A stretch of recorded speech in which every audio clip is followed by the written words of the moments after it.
Bismillah, Assalamualaikum dan salam sejahtera kepada Prof. Rohana dan rakan-rakan sekalian.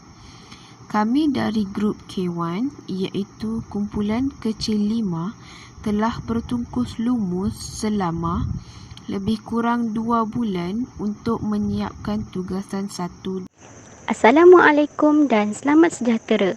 Dalam video ini, kami akan menerangkan hubungan antara bahasa dan kemahiran berfikir yang saling melengkapi. Saling melengkapi ini melibatkan formula 3 perkara, iaitu keupayaan menguasai pelbagai elemen bahasa digabungkan dengan kebolehan berbahasa dengan berkesan menghasilkan keberkesanan penyampaian idea dan maklumat. Perkara yang pertama dalam formula tersebut ialah keupayaan menguasai pelbagai elemen bahasa. Elemen bahasa yang pertama ialah fonetik dan fonologi. Fonetik bermaksud bunyi fizikal percakapan seseorang, manakala fonologi bermaksud pola bunyi bahasa, iaitu tentang bunyi-bunyi yang berfungsi dalam sesuatu bahasa.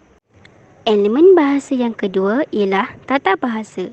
Elemen tata bahasa ini meliputi morfologi dan sintaksis. Morfologi ialah bidang ilmu bahasa yang mengkaji struktur, bentuk dan penggolongan kata. Sintaksis pula bermaksud cabang ilmu bahasa yang mengkaji bentuk, struktur dan binaan atau konstruksi ayat. Selain itu, elemen bahasa yang ketiga ialah semantik, perbandaraan kata dan wacana penulisan. Semantik ialah kajian tentang makna sesuatu istilah. Elemen bahasa yang terakhir ialah sosiolinguistik.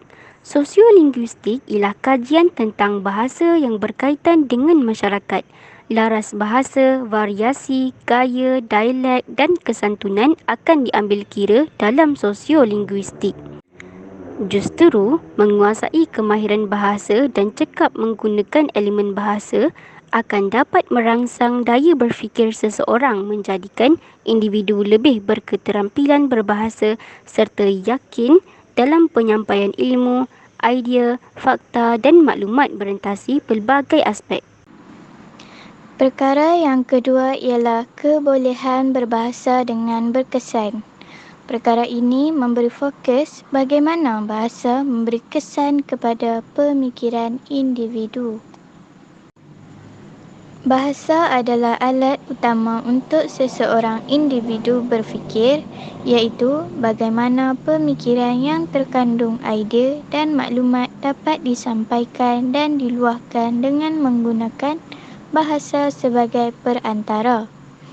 Bahasa merupakan perantara kepada penyampaian idea, fakta dan maklumat. Penyampaian idea, fakta dan maklumat yang berkesan bergantung kepada keupayaan individu dalam menguasai elemen-elemen bahasa serta cekap dan berketerampilan menggunakan bahasa. Selain itu, bahasa juga merupakan perantara kepada keupayaan individu dalam menguasai elemen-elemen bahasa. Keupayaan untuk menguasai dan menggunakan bahasa dengan baik dapat merangsang daya berfikir serta memantapkan kemahiran berfikir secara kritis, kreatif maupun aras tinggi. Akhir sekali, bahasa merupakan perantara kepada kecekapan dan keterampilan berbahasa. Seseorang itu mampu dan bijak dalam menggunakan bahasa untuk berfikir sehingga dia dapat mengeluarkan kata-kata yang bernas dan rasional. Kesannya akan membawa kepada keberkesanan penyampaian maklumat hasil daripada aktiviti berfikir serta mampu memantapkan citra atau imej individu yang terbaik dan terhormat. Dalam meningkatkan keberkesanan dalam penyampaian idea dan maklumat, individu juga boleh menerapkan kemahiran dalam komunikasi berkesan. Sebagai contohnya, kemahiran tingkah laku, di mana individu menggunakan komunikasi mata, iaitu dengan peranan pada awal perkenalan. Individu juga perlu mengambil berat tentang kedudukan tubuh dan pergerakan. Hal ini kerana adalah untuk menggambarkan keyakinan sekaligus dapat meningkatkan keyakinan kepada penerima. Suara. Suara merupakan aset penting yang mempengaruhi penghantaran dan penerimaan mesej. Suara juga penting kerana mesej yang dihantar itu perlulah jelas dan berkesan kepada penerima.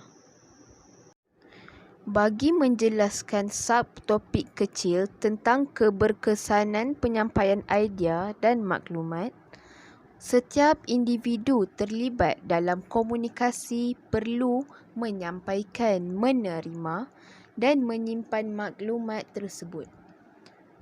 Seterusnya, maklumat tidak seharusnya mengelirukan antara satu sama lain. Untuk mendapatkan perhatian daripada seorang individu, maklumat yang disampaikan kepadanya mestilah jelas dan sesuai dengan keperluannya.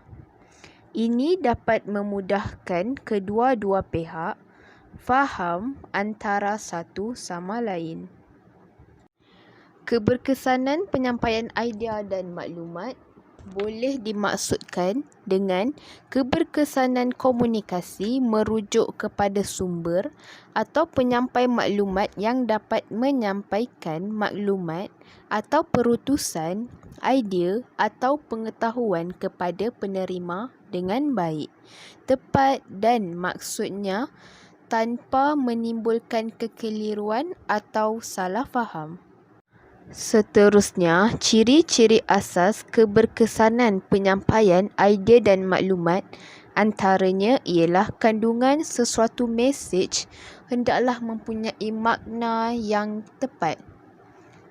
Bertukar-tukar maklumat, berinteraksi melahirkan makna. Seterusnya, makna yang menghubungkan kedua-duanya. Akhir sekali, semakin banyak maklumat dikongsi, semakin banyak makna dibentuk. Dalam meningkatkan keberkesanan dalam penyampaian idea dan maklumat, individu juga perlu menerapkan kemahiran menimbulkan minat orang. Contohnya, libatkan pendengar. Perlihatkan berminat dengan orang lain. Seterusnya, mengenal pasti keistimewaan orang lain. Bak kata pepatah, tak kenal maka tak cinta. Seterusnya, membawa topik yang anda mahir, menyerlahkan kredibiliti dan pupuk keyakinan dan kepercayaan terhadap individu tersebut. Kesimpulan yang dapat dibuat daripada subtopik kecil ini iaitu keberkesanan menyampaikan idea dan maklumat adalah sekiranya komunikasi anda berkesan seiring dengan keberkesanan penyampaian idea dan maklumat anda berkesan, anda mampu memperoleh status dalam kerjaya, diberi pengiktirafan dan kehormatan, seterusnya senang mengurus orang lain.